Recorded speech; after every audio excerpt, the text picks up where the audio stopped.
Shalom saudara, tak terasa sudah sepekan kita beraktivitas masing-masing, tiba waktunya kita beribadah bersama-sama kepada Tuhan. Mari kita mempersiapkan hati dan diri kita. Sebelum berdoa, kami terlebih dahulu ingin menyambut bagi Bapak Ibu Saudara sekalian yang baru pertama kali join dalam ibadah online bersama dengan kami, Gereja Mawar Sharon Jabodetabek. Welcome home. Selamat datang dan selamat bergabung dengan kami. Nah Bapak Ibu, bagi kami gereja bukan berbicara hanya sebuah gereja, gedungnya, tapi komunitas orang percaya. Karena itu kami mengajak Anda yang berdomisili di Jabodetabek dan Banten, namun belum memiliki komunitas untuk bertumbuh di dalam Tuhan. Mari bergabung dengan kami. Komunitas kecil, Connect Group namanya, kami sediakan untuk Anda bertumbuh bersama-sama kami. Bagaimana caranya untuk join dengan Connect Group? Anda dapat menghubungi kami di nomor telepon yang tertera di layar, dengan menyertakan nama Anda, usia Anda, alamat domisili, dan nomor handphone yang aktif. Segera setelah kami menerimanya, kami akan menghubungi Anda dan menyediakan Connect Group. Persembahan adalah bagian dari ibadah. Kita bersyukur ada kesempatan untuk memuliakan Tuhan dengan harta kita. Anda dapat memberi persembahan dengan cara transfer ke nomor rekening yang tertera di layar pula. Tak berlama-lama, mari kita bersama berdoa untuk memasuki ibadah. Bapak, kami bersyukur untuk anugerah-Mu. Hari ini kami berkumpul di dalam kesempatan yang ada untuk memuliakan Tuhan, untuk mendengarkan firman Tuhan dan menjadi pelakunya. Urapi ibadah yang ada menjadi kesempatan untuk kami semakin mendekat dan serupa dengan Tuhan kami, Yesus Kristus. Terima kasih Bapak, kami memulai dengan penuh syukur dan antusias di dalam nama Tuhan Yesus Kristus. Amin. Selamat beribadah.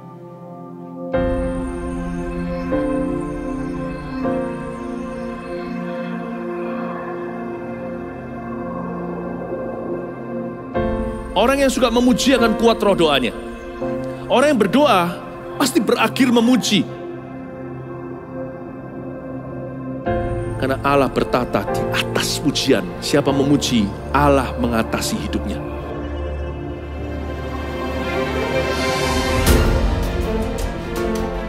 The Year of Praise, tahun pujian, menjadi sebuah petualangan yang tiada dua. Menjadi sebuah pelajaran hidup yang langsung dari Kristus. Menjadi sebuah pengalaman yang indah. Waktu kita memuji Tuhan, seluruh kerajaan itu berdiri di sampingmu. Waktu kita memuji, seluruh kerajaan Allah dan kereta-keretanya yang tidak kelihatan berkuda dan berapi-api itu berada di kanan kiri. Semakin fisik kita lemah, roh kita semakin memuji Tuhan. Semakin jasmani kita terbatas, semakin rohani kita tidak boleh dibatasi.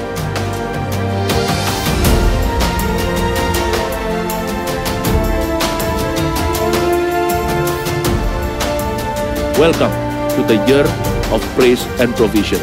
Mari kita mengizinkan Tuhan merajut rancangan yang belum pernah kita bayangkan.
Kau bertahta di atas pujian. Ku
kehadiran-Mu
Ku pandang kekudusan-Mu Tuhan, saat ku sembah, ku puji-Mu, ku rasakan kasih setia-Mu Tuhan. Ku angkat hati, ku pandang kekudusan-Mu, saat ku sembah, ku puji-Mu, ku rasakan kehadiran-Mu Tuhan. Saat ku sembah, ku puji-Mu, ku rasakan kehadiran-Mu Tuhan. Saat ku sembah, ku puji-Mu, ku rasakan kehadiran-Mu Tuhan.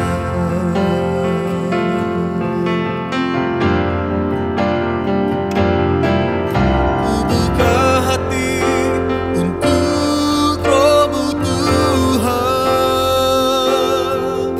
Ku buka hati menyembah-Mu Yesus.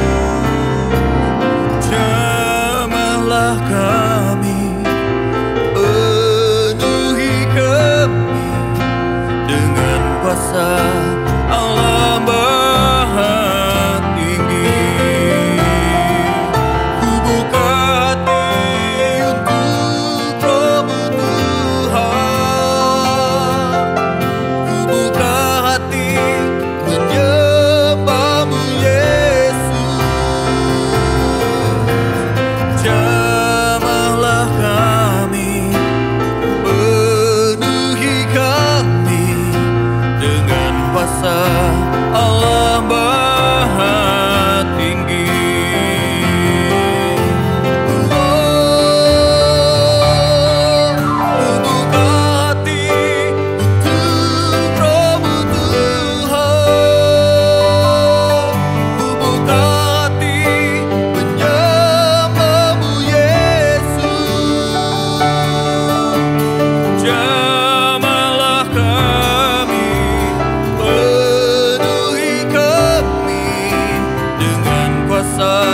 Allah Maha Tinggi. Oh Tuhan,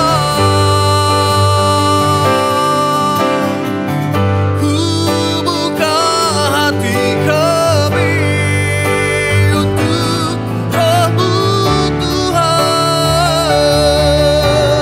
Jamahlah kami, penuhi kami dengan kuasa Allah Maha Tinggi. Jamahlah kami, penuhi kami dengan kuasa Allah Maha Tinggi. Jamahlah kami, penuhi kami dengan kuasa Allah Maha Tinggi.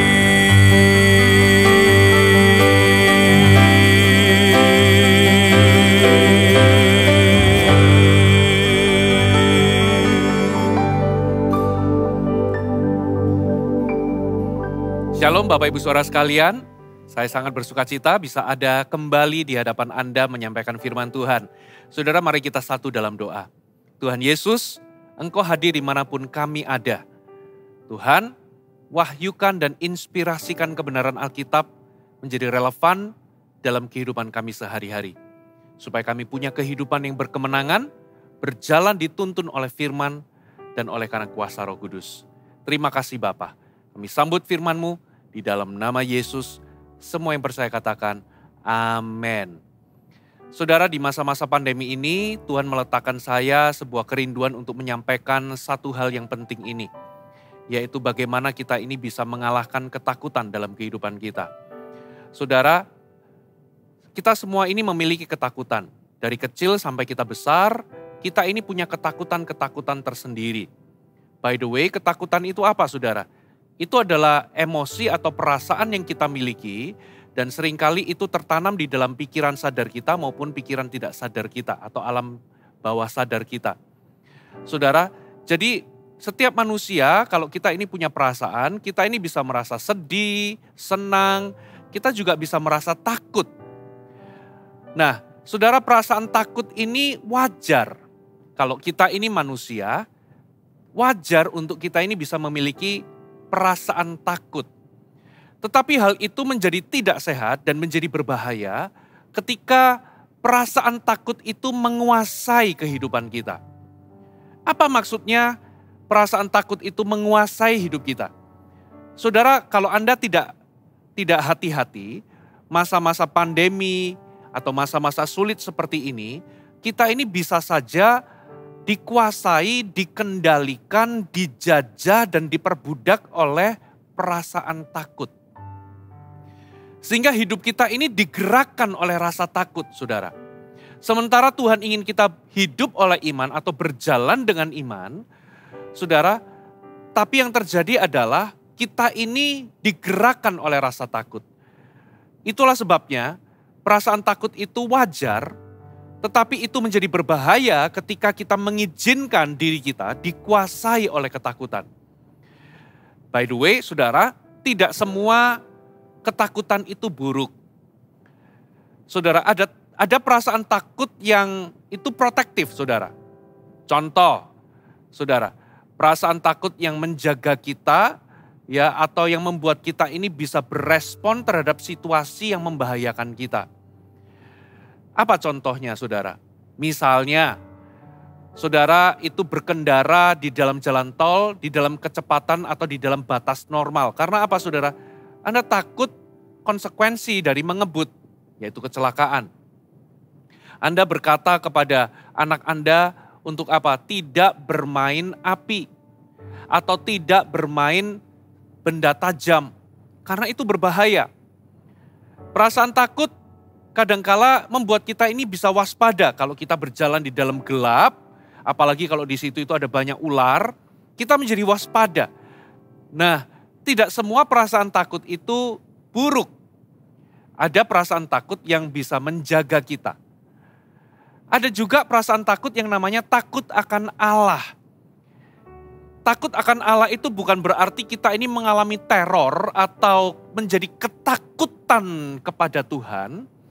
Tapi ini adalah sebuah pengakuan kita akan siapa Dia. Ini menjadi penghormatan kita akan Dia. Ketika kita menghargai dan menghormati atau mengakui Dia apa adanya, itu yang namanya takut akan Allah. Itu yang namanya respect, saudara. Atau takut akan Allah itu juga bisa berarti itu membuat Anda takut akan dosa atau takut berbuat dosa. Karena Anda tahu bahwa konsekuensi dosa itu begitu buruk. Jadi ada takut yang menjaga, ada takut yang itu merupakan bentuk dari penghormatan kita kepada Tuhan. Tidak semua takut itu buruk. Tetapi ada takut, ada perasaan takut yang itu bisa menjadi sesuatu yang buruk dalam kehidupan kita. Ini adalah perasaan takut yang muncul akibat dari sesuatu yang kita alami, atau akibat dari sesuatu yang kita lihat, kita dengar, dan kita pikirkan atau kita asumsikan, kemudian sesuatu itu akhirnya berkembang menjadi sebuah perasaan yang intens, bahkan itu bisa menjadi sebuah kecemasan, menjadi sebuah stres atau depresi. Nah, ini ketakutan yang kita perlu hindari. Ketakutan itu seringkali dimulai dari pikiran. Ketakutan jenis ini, yaitu ketakutan yang buruk, itu seringkali dimulai dari pikiran kita. Sesuatu yang kita lihat, sesuatu yang kita dengar, sesuatu yang kita alami, kemudian berkembang menjadi sebuah imajinasi, menjadi sesuatu yang kita percayai, atau menjadi sesuatu yang kita asumsikan, dan itu menjadi berkelanjutan. Akibatnya saudara, itu menjadi sebuah emosi dan perasaan yang intens. Emosi dan perasaan yang kuat, ini yang namanya perasaan takut. Dan kalau kita nggak hati-hati saudara, perasaan takut itu akan menguasai diri kita, sehingga akibatnya bisa buruk saudara. Kita bisa menjadi mandek secara rohani, kita menjadi stagnasi, kita jadi tidak melakukan hal-hal yang seharusnya kita lakukan, kita menjadi melakukan hal-hal yang bodoh, dan lain sebagainya. Nah, itulah sebabnya saudara, iblis itu menggunakan ketakutan sebagai senjata andalan.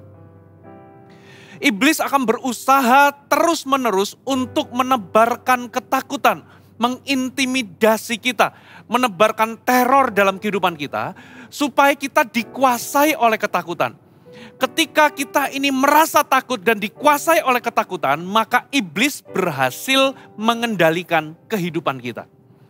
Saudara, itulah sebabnya bahaya dari dikuasai ketakutan itu bisa mengerikan, saudara. Karena iblis memakai ketakutan untuk menguasai dan mengendalikan hidup kita. Sekarang dengan cepat, saudara. Ya, apa saja sih ketakutan-ketakutan yang sering kita rasakan? Kita ini kalau kita mau jujur, ada banyak ketakutan, saudara. Dari takut kita ini gagal, takut mengambil keputusan, takut mengambil resiko, lalu ada yang takut sakit penyakit, takut kena penyakit, ada yang takut akan kematian. Saudara, bahkan ada yang takut ini saudara, takut menjadi tua, takut adanya perubahan hidup, takut akan perubahan.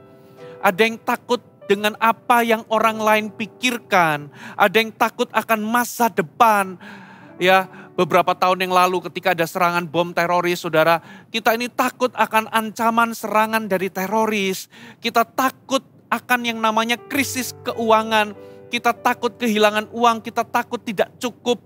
Saudara, kita takut, saudara, kehilangan keamanan dan lain sebagainya. Daftarnya bisa panjang sekali, saudara.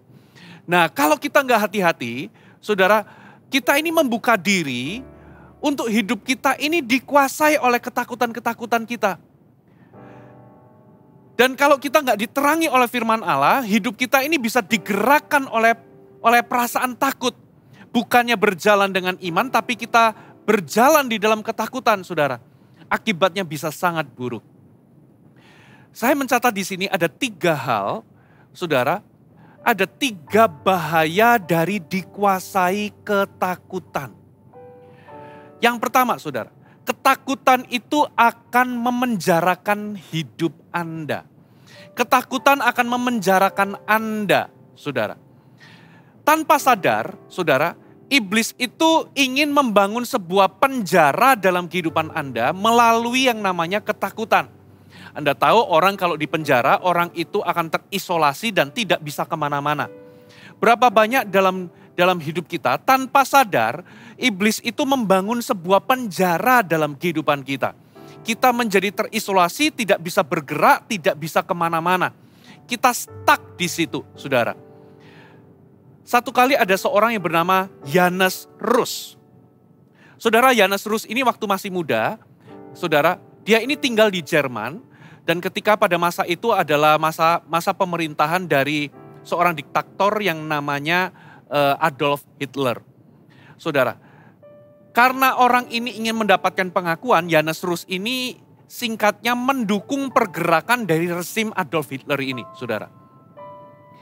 Tapi satu kali ketika rezim ini jatuh, saudara, Janus Rus ini menjadi begitu ketakutan akan ancaman hukuman.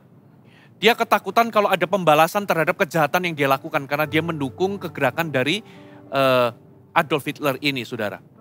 Dia akhirnya pergi ke pertanian dari saudara perempuannya, saudara. Lalu dia tinggal di sebuah gudang. Dan yang terjadi adalah dia tinggal di situ selama 32 tahun, saudara. Ia bersembunyi di situ, ia tidak relate dengan orang, ia mengisolasi diri, ia jarang pergi ke kota atau hampir tidak pernah. Ia tidak pergi kemana-mana, ia tidak mengunjungi keluarganya. Dia hanya bersembunyi di dalam gudang itu. Dia hanya pergi untuk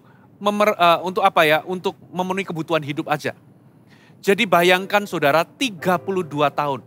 Ketika wartawan menemukan dia, ketika orang-orang menemukan dia, wartawan menanya dia, apa yang menyebabkan kamu bisa bersembunyi tinggal di sebuah gudang yang sangat sempit dan kotor?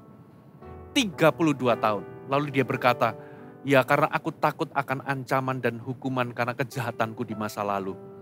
Saudara, ancaman itu memang nyata. Tapi orang ini mengizinkan dirinya dikuasai oleh ketakutan sehingga dia bersembunyi 32 tahun.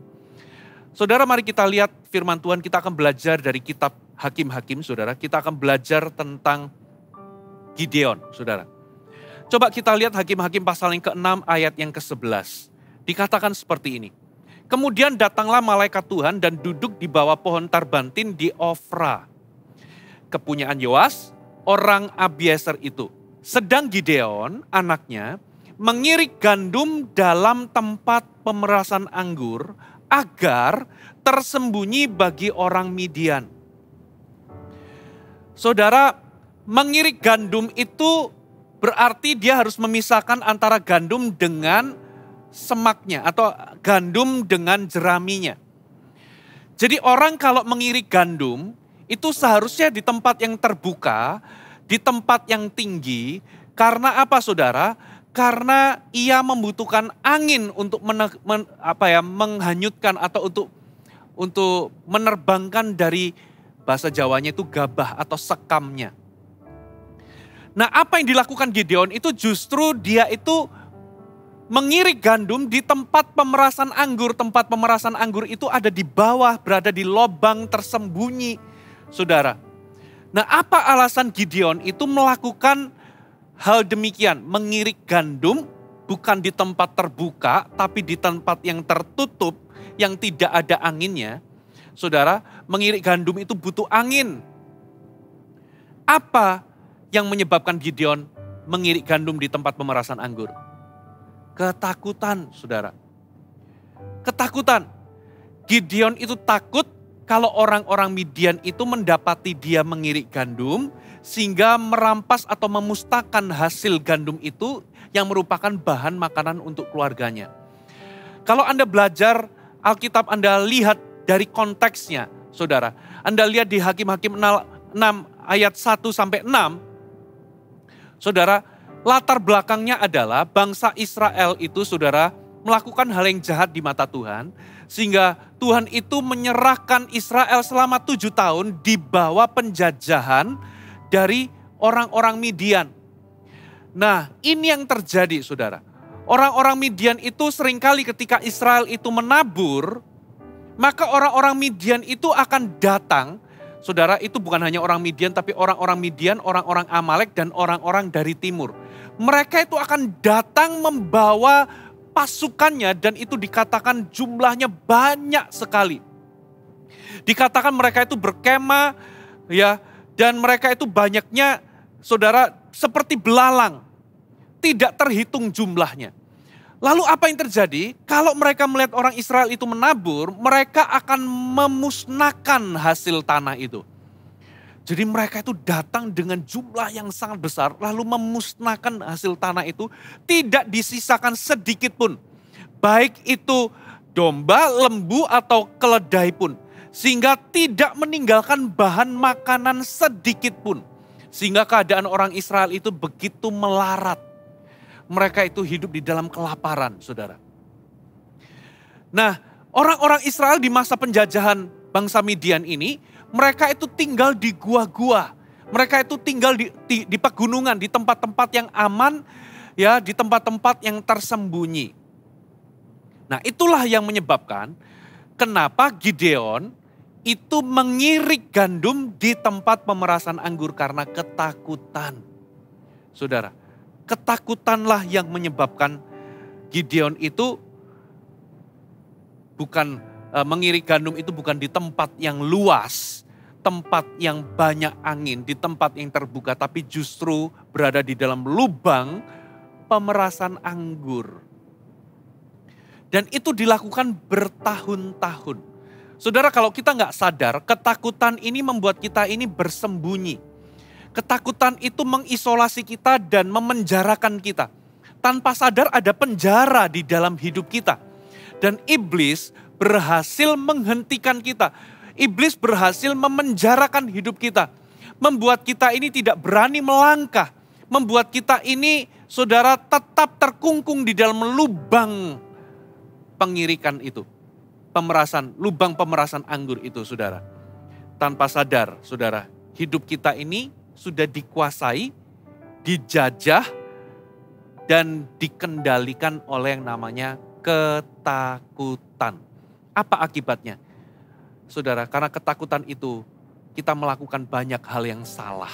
Sama seperti Gideon. Saudara, mengirik gandum di tempat pemerasan anggur. Ada banyak hal bodoh yang kita lakukan. Kita ini seharusnya melakukan kehendak Tuhan, tapi kita nggak lakukan karena takut. Kita ini seharusnya melakukan apa yang harus kita lakukan, tapi karena takut kita nggak melakukannya. Kita terpenjara oleh ketakutan. Bahaya dari dikuasai ketakutan yang kedua adalah ketakutan itu melumpuhkan kita. Ketakutan membuat kita lumpuh. Coba kita lihat ayat selanjutnya, masih di Hakim-Hakim pasal yang ke-6, kita baca di ayat 12 sampai 13. Malaikat Tuhan menampakkan diri kepadanya dan berfirman kepadanya, demikian, Tuhan menyertai engkau, ya pahlawan yang gagah berani. Jawab Gideon kepadanya, ah Tuanku, jika Tuhan menyertai kami, mengapa semuanya ini menimpa kami? Di manakah segala perbuatan-perbuatannya yang ajaib yang diceritakan oleh nenek moyang kami kepada kami ketika mereka berkata, bukankah Tuhan telah menuntun kita keluar dari Mesir? Tetapi sekarang Tuhan membuang kami. dan menyerahkan kami ke dalam cengkeraman orang Midian.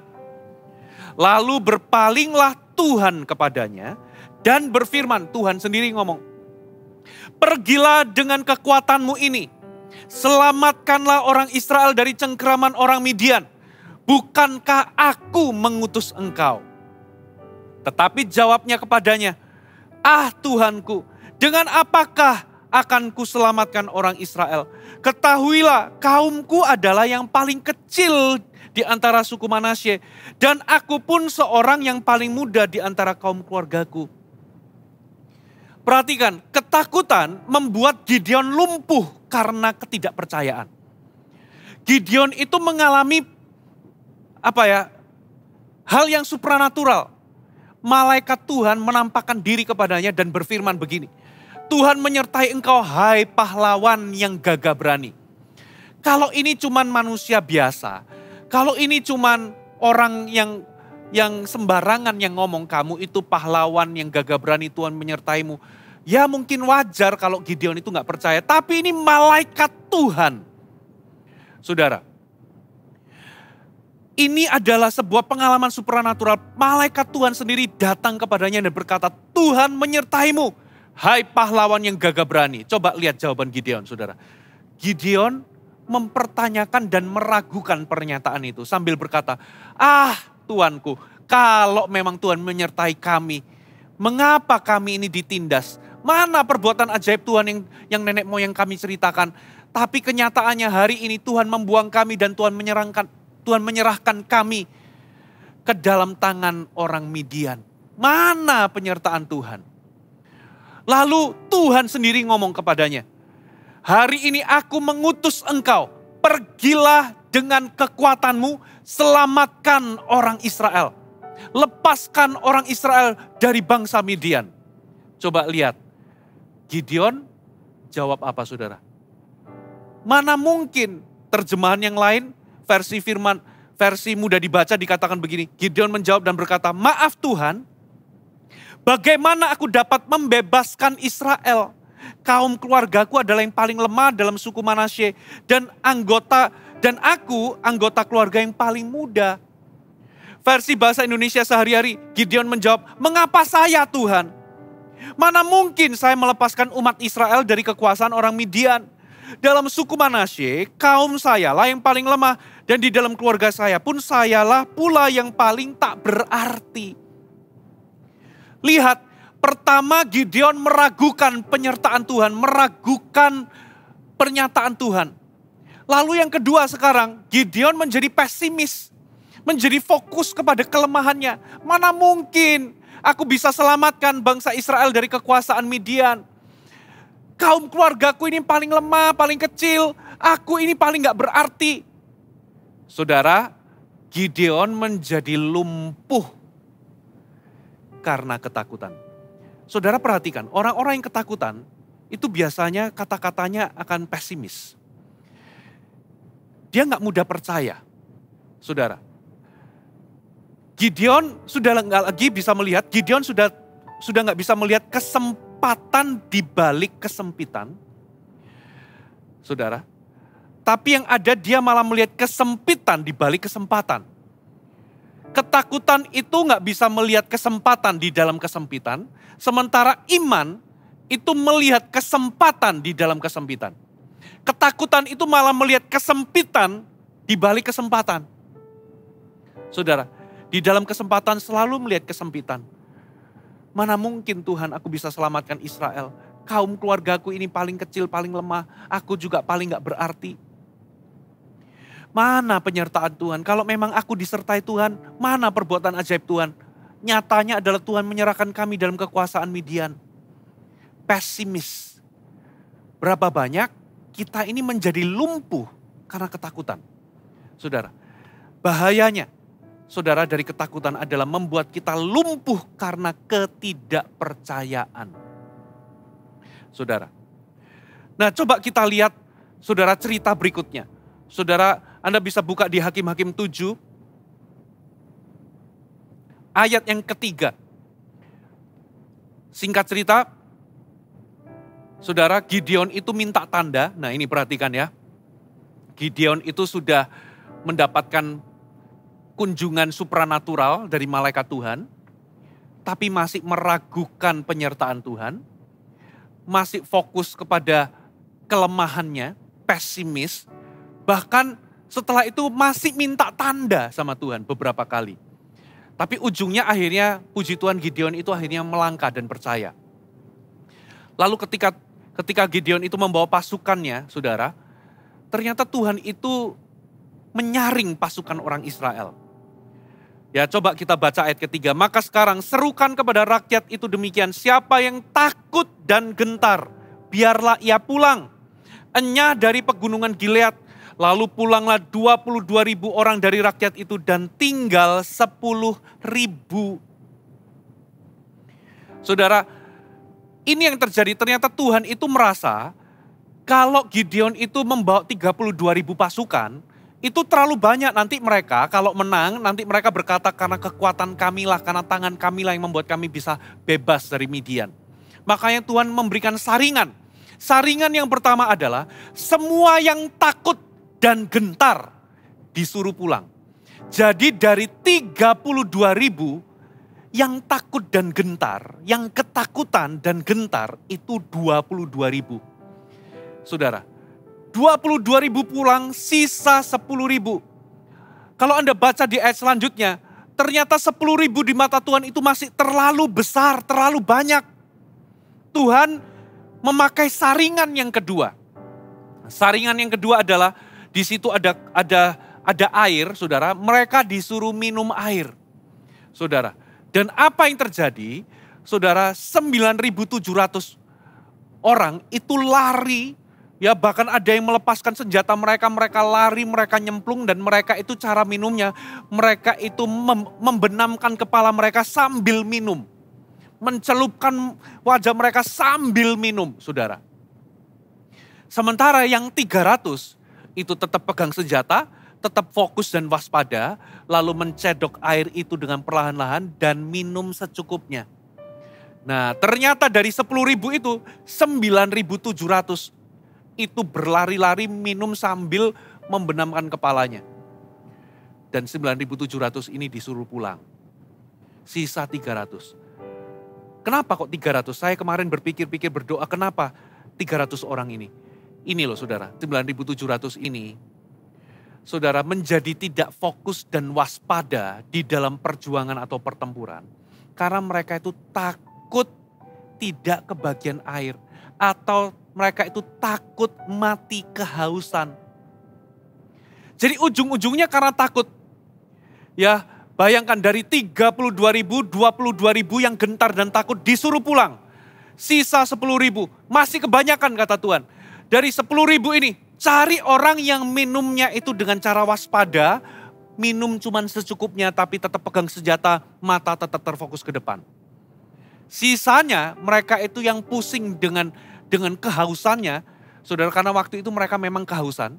Mereka yang takut mati kehausan, mereka yang takut gak kebagian air, mereka itu sudah gak waspada lagi. Mereka mungkin ada yang melemparkan pedang, mereka lari langsung, mereka itu ada yang nyemplung mungkin, lalu mereka itu langsung membenamkan kepala mereka untuk minum air sebanyak-banyaknya. Makanya ada satu ayat 2 Timotius 2 ayat 4 berkata, seorang prajurit yang sedang berjuang tidak memusingkan dirinya dengan soal-soal penghidupannya. Dengan demikian ia berkenan kepada komandannya. Sementara berjuang, ada orang-orang yang masih takut dengan persoalan-persoalan, mungkin takut kehabisan, takut gak dapat minum, takut kehausan dan lain sebagainya. Jadi saringan Tuhan itu adalah Tuhan menyaring orang-orang yang takut. Itu disaring. Dan Tuhan maju bersama dengan 300 orang yang berani. Dari pelajaran ini apa yang kita bisa tangkap? Saudara, ketakutan membuat kita gak bisa dipakai Tuhan. Tuhan selalu memakai orang yang berjalan dengan iman. Bukan dengan ketakutan. Ketakutan membuat kita ini tidak produktif. Ketakutan ini mencegah kita untuk melakukan kehendak Tuhan. Ketakutan ini membuat kita ini nggak memakai bakat kita, kekuatan kita, talenta yang Tuhan berikan. Tuhan berkata kepada Gideon, pergilah dengan kekuatanmu, selamatkan bangsa Israel. Kekuatan kita itu adalah sebuah kemampuan yang Tuhan berikan dalam diri kita. Entahkah itu adalah sebuah skill, sebuah bakat, sebuah kasih karunia, sebuah gift, karunia yang Tuhan berikan dalam diri kita. Ketakutan membuat kita ini tidak menggunakan bakat kita, kemampuan kita, skill kita, karunia kita untuk menyelesaikan apa yang Tuhan tugaskan dalam kehidupan kita. Ketakutan membuat kita lumpuh. Itu bahaya kedua dari ketakutan. Bahaya ketiga dari ketakutan, saudara. Bahaya ketiga dari ketakutan adalah ketakutan membuat kita gagal. Saya ulangi. Ketakutan membuat kita gagal mengalami penggenapan rencana Allah. Saya ulangi. Ketakutan membuat kita gagal mengalami penggenapan rencana Allah. Coba kita lihat Hakim-Hakim 7, kita baca di ayat yang ke-9. Pada malam itu berfirmanlah Tuhan kepadanya, bangunlah, turunlah menyerbu perkemahan itu, sebab telah kuserahkan itu ke dalam tanganmu. Jadi Tuhan itu memberikan tuntunan, bangun sekarang, serbulah perkemahan orang Midian itu, sebab kepadamulah kuserahkan mereka. Ke dalam tanganmu kuserahkan mereka. Ayat 10 perhatikan, tetapi jika engkau takut untuk turun menyerbu, lebih tepatnya ya kalau saya mau bahasakan ini, kalau engkau takut mengikuti pimpinanku untuk turun menyerbu, turunlah bersama dengan pura bujangmu ke perkemahan itu.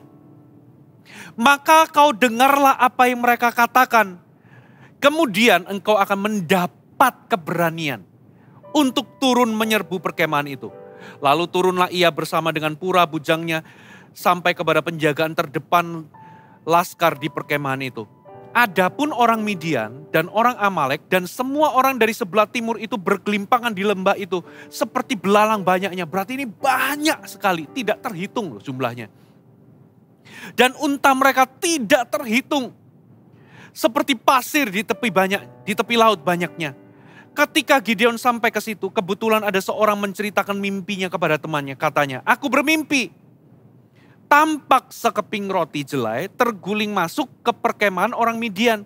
Setelah sampai ke kemah ini, dilanggarnya kemah ini sehingga roboh dan dibongkar balik bangkirkannya. Demikianlah kemah ini habis runtuh. Lalu temannya menjawab, ini tidak lain dari pedang Gideon bin Yoas orang Israel itu. Allah telah menyerahkan orang Midian dan seluruh perkemahan ini ke dalam tangannya. Segera sesudah Gideon mendengar mimpi itu, diceritakan dengan maknanya, sujudlah ia menyembah. Kemudian pulanglah ia ke perkemahan orang Israel lalu berkata, bangunlah sebab Tuhan telah menyerahkan perkemahan orang Midian ke dalam tanganmu. Jadi ini yang terjadi dari ayat ini, Tuhan itu memberikan tuntunan. Turun untuk menyerbu sekarang. Lalu Tuhan pesan, kalau engkau takut menyerbu, kalau engkau takut ngikuti pimpinanku untuk turun menyerbu, kamu sekarang coba merapat, dengarkan perkataan mereka. Waktu Gideon itu merapat, mengendap-endap, lalu mereka itu mendengarkan orang Midian itu, salah satu orangnya itu bermimpi. Ya, bermimpi bahwa ada jelai, saudara, ya sekeping roti jelai itu terguling masuk ke perkemahan dan perkemahan itu menjadi roboh. Lalu Gideon itu mendapatkan keberanian, mendapatkan konfirmasi. Dari sini kita bisa tahu bahwa Tuhan itu gak pernah memberikan roh ketakutan. Tuhan itu, firman Tuhan katakan, ya Tuhan itu gak pernah memberikan roh ketakutan, tapi roh yang membangkitkan kekuatan, membangkitkan kasih dan ketertiban. Saudara, ketika Tuhan memberikan tuntunan kepada Gideon, Tuhan itu memberikan roh keberanian. Dengan cara apa? Tuhan mengkonfirmasi pimpinannya, itu Tuhan. Tapi ketakutan sebaliknya, itu akan membuat kita ini tidak berani ngikuti pimpinan Tuhan. Itu cara kerjanya roh ketakutan. Saudara, Tuhan itu ingin memimpin langkah kita. Tuhan ingin memimpin rumah tangga kita. Tuhan ingin memimpin kehidupan kita. Tuhan ingin memimpin pelayanan kita. Tuhan ingin memimpin pekerjaan kita, bisnis kita. Kenapa Tuhan ingin memimpin kita? Karena Tuhan ingin menggenapkan rencananya dalam kehidupan kita. Tuhan ingin membawa kita masuk dalam penggenapan rencana Allah. Tapi ternyata bukan hanya Tuhan yang punya rencana, tapi iblis pun punya rencana dalam kehidupan kita. Tuhan dan iblis sama-sama punya rencana atas kehidupan kita. Rencana Tuhan adalah rencana damai sejahtera, bukan rencana kecelakaan. Sementara rencana iblis adalah rencana kecelakaan. Ia ingin menghancurkan kehidupan kita.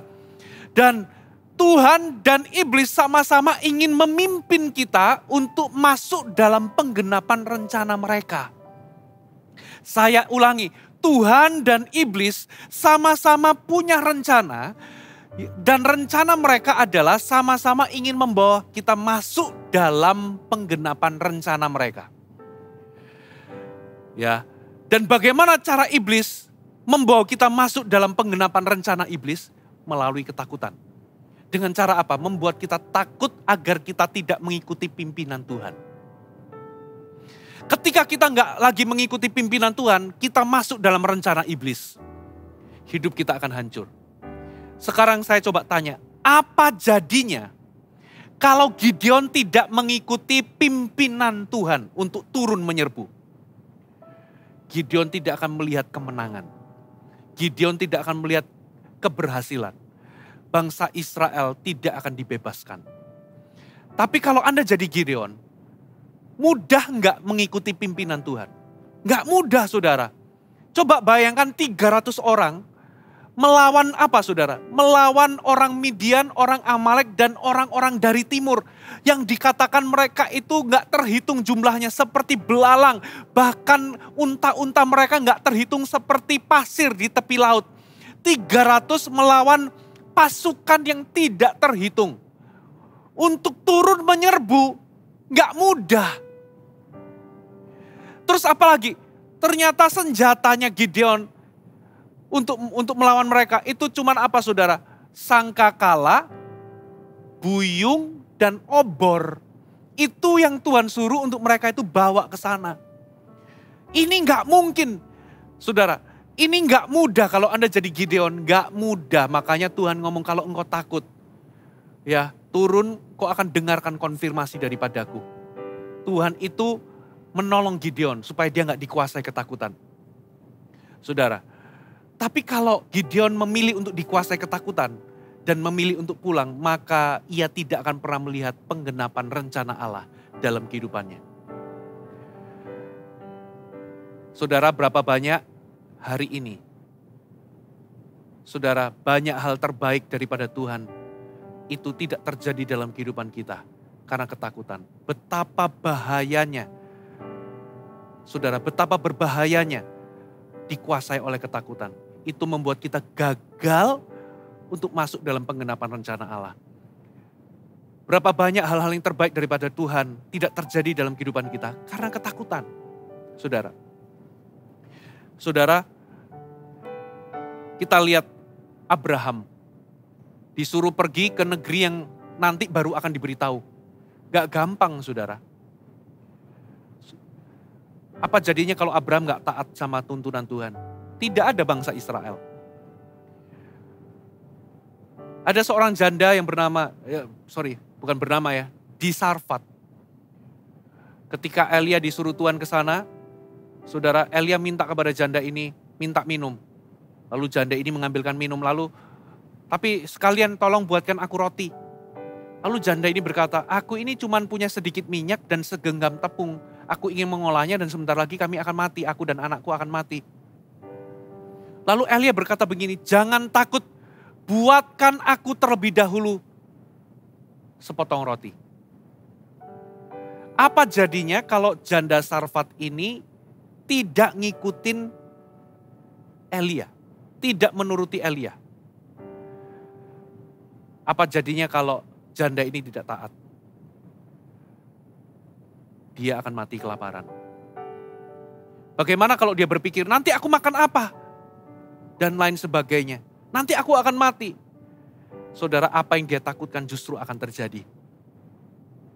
Berapa banyak kita ini sebetulnya Tuhan itu ingin pelihara kita, berkati kita, dan membawa kita masuk dalam rencana Allah. Tapi itu tidak terjadi karena kita takut. Berapa banyak di masa pandemi Tuhan suruh Anda menabur, Tuhan suruh Anda memberkati, Tuhan suruh Anda memberi. Tapi Anda berpikir takut nanti mau makan apa, takut kurang, takut nanti di masa krisis gak bertahan, takut nanti lapar dan lain sebagainya.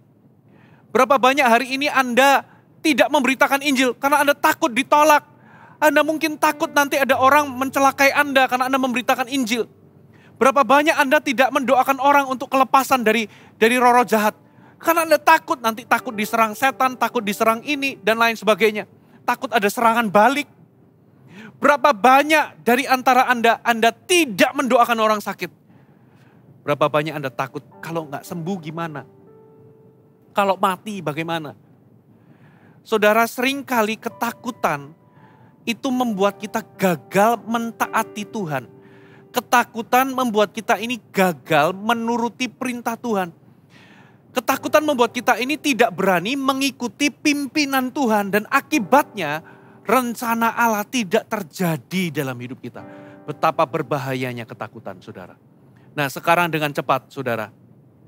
Dengan cepat. Apa yang harus kita lakukan supaya kita tidak dikuasai oleh ketakutan? Bagaimana caranya supaya kita ini tidak dikuasai oleh ketakutan? Dengan cepat, saudara. Yang pertama, sadari bahwa Tuhan bersama dengan kita. Coba kita lihat ayatnya. Yesaya 41 ayat 10. Janganlah takut sebab aku menyertai engkau. Janganlah bimbang sebab aku ini Allahmu. Aku akan meneguhkan bahkan menolong engkau. Aku akan memegang engkau dengan tangan kananku yang membawa kepada kemenangan. Ketika Tuhan berkata janganlah takut, itu bukan berarti tanpa alasan. Tuhan berkata jangan takut sebab aku menyertaimu. Jadi ternyata kesadaran kita akan penyertaan Tuhan membuat kita ini tidak takut. Satu ayat lagi, Mazmur 118 ayat 6. Tuhan di pihakku, aku tidak akan takut. Apakah yang dapat dilakukan manusia terhadap aku? Versi VMD, Tuhan bersama aku, jadi aku tidak akan takut. Versi bahasa Indonesia sehari-hari, aku tidak akan gentar sebab Tuhan menyertai aku. Antidot dari ketakutan adalah kesadaran akan penyertaan Tuhan. Mazmur 23 ayat 4. Sekalipun aku berjalan dalam lembah kekelaman, aku tidak takut bahaya.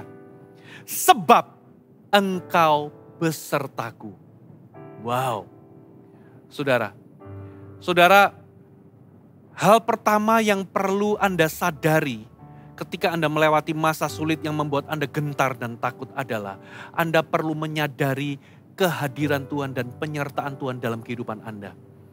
Firman Allah itu berkata dan mengajarkan kita bahwa Roh Kudus itu tinggal di dalam diri kita. Berarti Tuhan itu tidak akan pernah meninggalkan kita. Roh Kudus itu diam dalam diri kita selama-lamanya secara permanen. Saudara, berarti kita ini tidak pernah sendiri. Nah, masalahnya begini, saudara, ketika segala sesuatu berjalan baik-baik saja, ketika kita berada dalam puncak, sangat mudah bagi kita untuk mempercayai bahwa Tuhan menyertai kita. Tapi seringkali ketika kita berada dalam lembah, ketika kita mengalami situasi yang menakutkan, kita berada dalam krisis, sangat sulit untuk mempercayai bahwa Tuhan itu menyertai kita. Itulah sebabnya Anda perlu dengan sengaja menyadari kehadiran Tuhan dalam kehidupan Anda. Saudara, tahu dengan menyadari itu beda. Saudara bisa tahu dengan otak Anda bahwa Tuhan itu bersama dengan Anda, tapi Anda nggak betul-betul menyadarinya. Kalau kebenaran ini tidak menjadi pewahyuan dalam kehidupan Anda tidak akan sampai di titik menyadari. Saudara, beberapa bulan yang lalu, lebih tepatnya di akhir bulan Juni, tanggal 29 Juni, saya dengan seluruh isi rumah saya, istri saya, ketiga anak saya dan ART di dalam rumah saya terkonfirmasi positif COVID. Kami semua menunjukkan gejala yang sama, badan sakit semua, saudara, kehilangan penciuman, tenggorokan sakit, demam, dan lain sebagainya. Saudara, secara manusiawi, di masa-masa itu saudara, saya betul-betul takut saudara. Saya bukan hanya mengkhawatirkan tentang diri saya, apalagi berita di sana-sini, itu beritanya itu nggak ada yang positif. Kematian di mana-mana. Terus terang, saya merasa takut. Saya bukan hanya mengkhawatirkan tentang diri saya, tapi juga istri saya, ketiga anak saya, bahkan anak saya yang paling kecil juga kena. Saudara, saya mengkhawatirkan banyak hal. Tahukah saudara apa yang saya lakukan? Pertama-tama saya langsung berdoa dan saya mengucap syukur untuk penyertaan Tuhan. Saya berkata, Tuhan, Engkau ada di sini. Terima kasih untuk penyertaan-Mu. Engkau menyertai aku sekarang. Saya mulai confess akan penyertaan Tuhan. Saya mulai menyadari penyertaan Tuhan. Sehingga itu membuat saya memang takut, tapi saya tidak dikuasai oleh ketakutan. Hati saya jadi tenang sebab saya tahu Tuhan itu peduli dengan saya. Saya dapat ayat, ya, serahkan segala kekhawatiranmu sebab Ia yang memedulikanmu, Ia yang memeliharamu. Serahkan semua kekhawatiranmu kepada Tuhan sebab Ia yang memelihara kamu. Saya dapat ayat itulah, saya langsung menyadari bahwa Tuhan ada di masa-masa sulit ini. Itu membuat saya tenang dan saya tidak dikuasai oleh ketakutan. Saudara. Hal yang kedua, saudara. Mempercayai Tuhan. Coba kita lihat ayatnya, Mazmur 56 ayat 3-4. Waktu aku takut, aku ini percaya kepadamu. Kepada Allah yang firman-Nya kupuji. Kepada Allah aku percaya. Aku tidak takut. Apakah yang dapat dilakukan manusia terhadap aku? Versi FAYH dikatakan begini. Tetapi pada waktu aku merasa takut, aku menaruh kepercayaanku kepadamu. Ya, aku mempercayai janji-janji Allah karena aku mempercayakan diri kepadanya. Apakah yang dapat dilakukan manusia terhadap aku? Saudara, pemazmur ini, Daud ini berkata, ketika aku takut, aku mempercayai Allah. Aku mempercayai janji-janji Allah dan aku mempercayakan diriku kepada Allah. Saudara, jadi ketika Daud itu takut, ia memutuskan untuk mempercayai Allah. Saudara, di dalam hidup ini kita pasti akan merasa takut. Pasti ada yang namanya ketakutan itu muncul. Tapi Anda bukan berarti Anda dikuasai oleh ketakutan. Sehingga Tuhan memberikan jalan keluar ketika Anda merasa takut.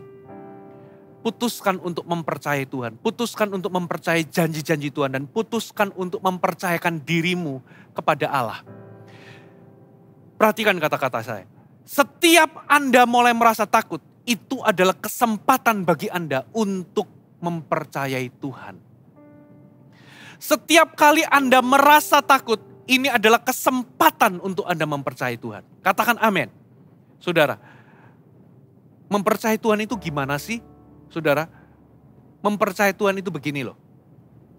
Saya kasih ilustrasi. Satu kali ada seorang ayah ini punya anak sakit keras. Dan 1 minggu kemudian dokter berkata harus segera dioperasi. Sementara biayanya sangat besar, 3 miliar. Sang ayah gak punya dananya. Karena dia ini bukan orang yang kaya raya. Lalu di rumah sakit itu saudara ada seseorang asing yang mendengar pergumulan dari ayah ini. Lalu dia mendekati sang ayah dan berkata, aku akan mendanai ya semua biaya operasinya. 3M saya akan danai. Tapi 3M itu saya akan baru berikan 1 minggu kemudian. Ya, persis sebelum operasi. Dan ada syaratnya. Syaratnya selama seminggu ini engkau harus duduk diam, tidak boleh minta tolong kepada siapapun. Ya, nggak boleh minta tolong ke si A, si B atau siapapun. Ya, dan kalau kamu minta tolong kepada orang lain maka aku akan batalkan. Lalu orang ini pergi. Kalau Anda jadi ayah ini, Anda percaya nggak sama orang asing ini? Sulit saudara.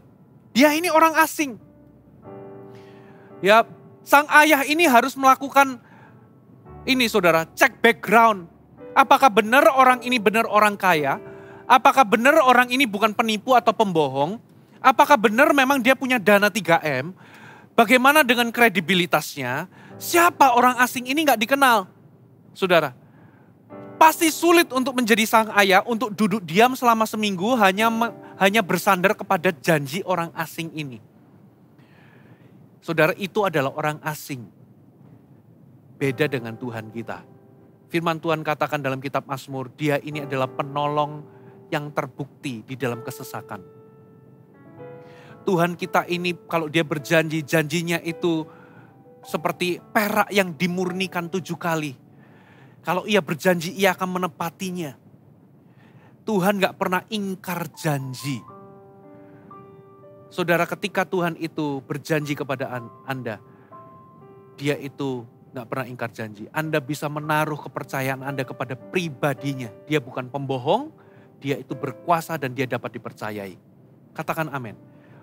Hari ini putuskan, ketika Anda mulai merasa takut, putuskan untuk Anda mempercayai Tuhan. Saudara, ini yang saya lakukan ketika hari pertama dan hari kedua. Ketika kami terkonfirmasi positif COVID dan perasaan takut itu mulai menyelimuti hati saya.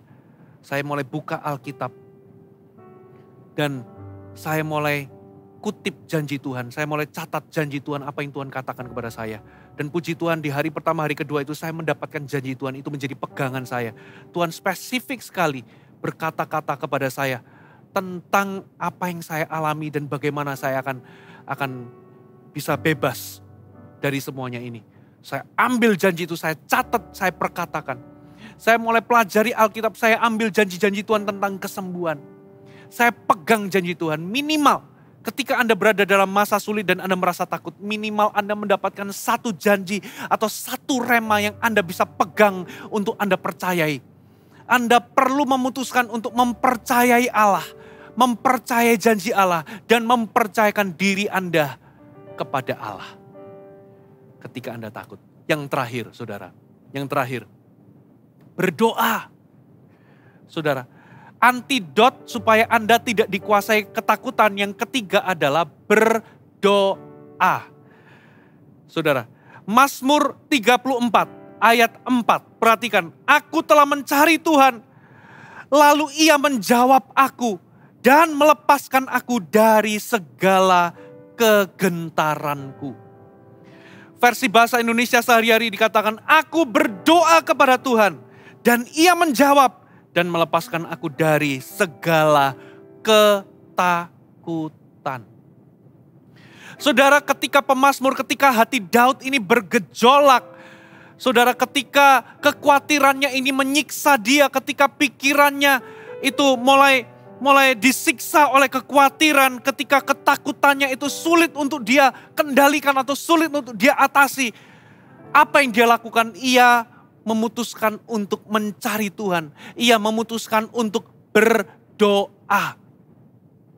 Kapanpun hati Anda mulai galau, bergejolak, dan ketakutan itu mulai menyelimuti, dan Anda merasa bahwa ketakutan ini sulit untuk Anda kendalikan, kekhawatiran mulai menguasai pikiran Anda, antidot untuk supaya Anda tidak dikuasai ketakutan adalah berdoa. Bawa dalam doa. Saudara, Filipi 4 ayat 6-7.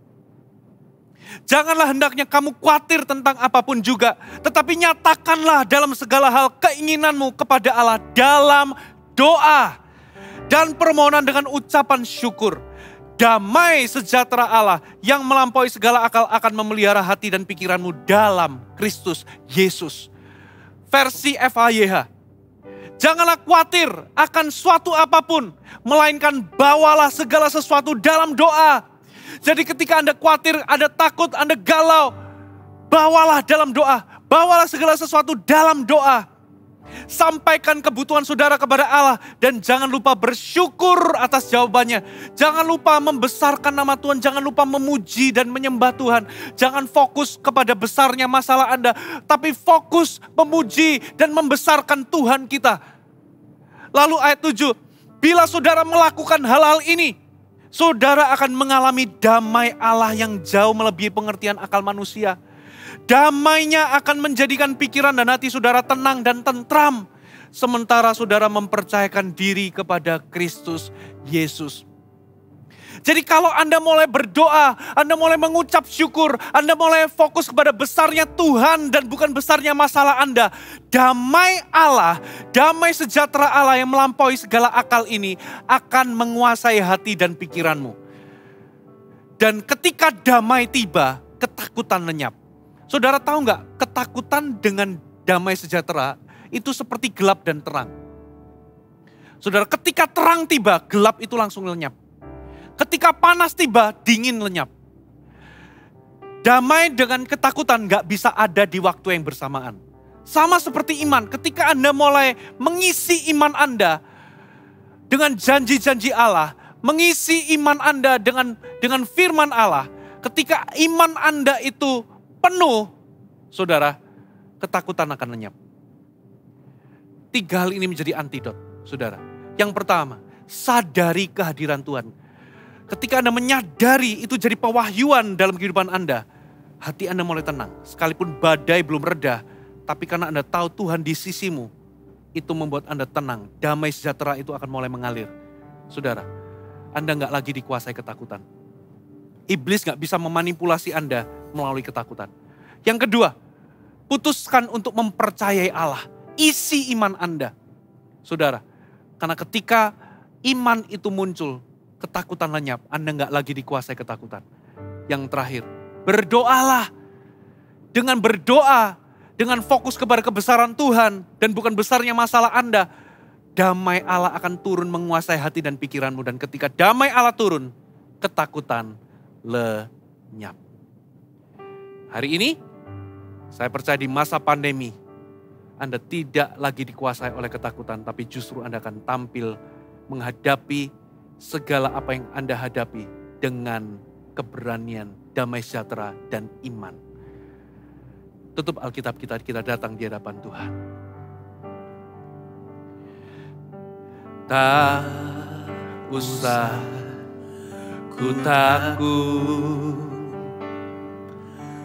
Allah menjagaku. Tak usah ku bimbang, tak usah ku bimbang. Yesus peliharaku. Tak usah ku susah,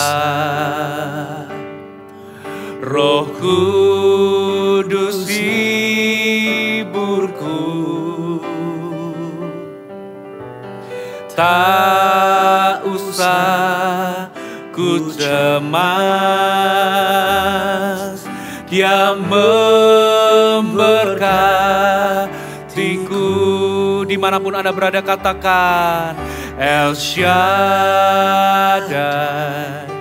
El Shaddai, Allah Maha Kuasa. Dia besar, Dia besar, El Shaddai mulia. Katakan El Shaddai, El Shaddai, El Shaddai, Allah Maha Kuasa. Allah Maha Kuasa. Berkat-Nya melimpah, El Shaddai. Mari kita teduh sejenak, kita persiapkan hati kita untuk kita bisa menerima roti dan anggur sebagai bentuk kita bersatu, bersekutu dengan tubuh dan darah Kristus. Mari kita siapkan hati sejenak. Tuhan Yesus, kami datang dalam hadirat-Mu, kami memandang kepadamu. Hati dan pikiran kami tertuju kepada Yesus. Engkaulah penyempurna dari iman kami. Di hari-hari ini, di masa-masa sulit ini, Tuhan kami ingin berjalan dengan iman dan bukan dikuasai ketakutan. Itu sebabnya mata kami tertuju kepadamu. Dan hari ini kami ingin memperingati, mengingat-ingat apa yang Tuhan sudah lakukan bagi kami. Terima kasih Bapa. Mari kita angkat roti ini tinggi-tinggi.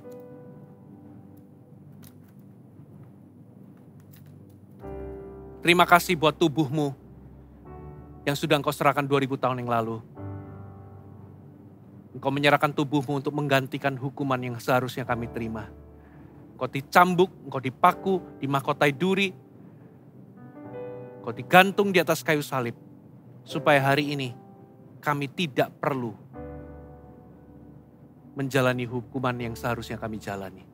Terima kasih untuk tubuh yang sudah diserahkan bagi kami. Kami menghargainya. Kami percaya kami memegang roti ini dan ketika kami bersekutu, ketika kita makan roti ini, kami percaya kami bersekutu dengan tubuh Yesus yang sudah diserahkan bagi kami. Makanlah dalam nama Yesus.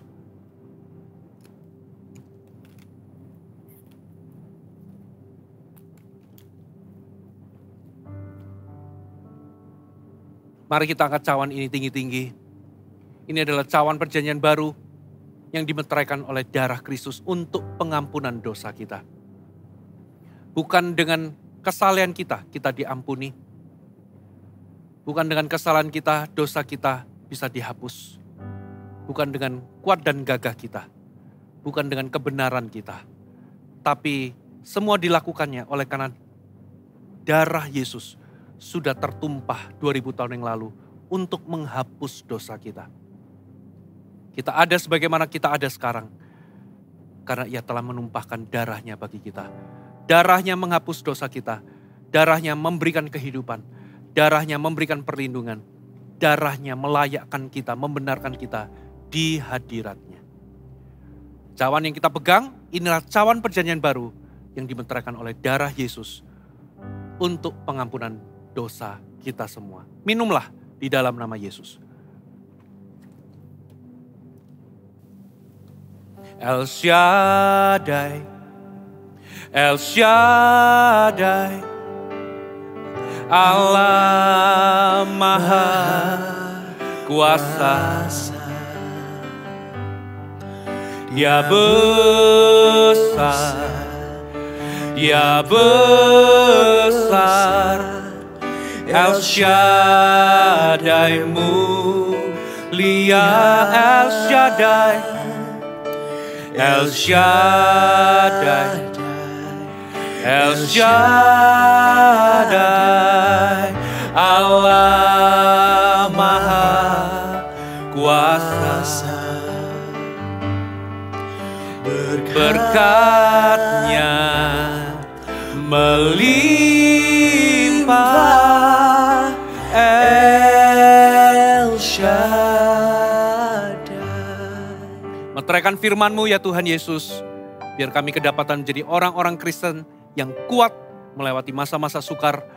Kita nggak lagi dikuasai oleh ketakutan, tapi berjalan dengan iman. Terimalah berkat daripada Allah Bapa, anugerah kasih setia daripada Yesus Kristus, penyertaan dari Allah Roh Kudus menyertai kehidupan Anda. Lepaskan berkat ini dalam nama Yesus. Amin.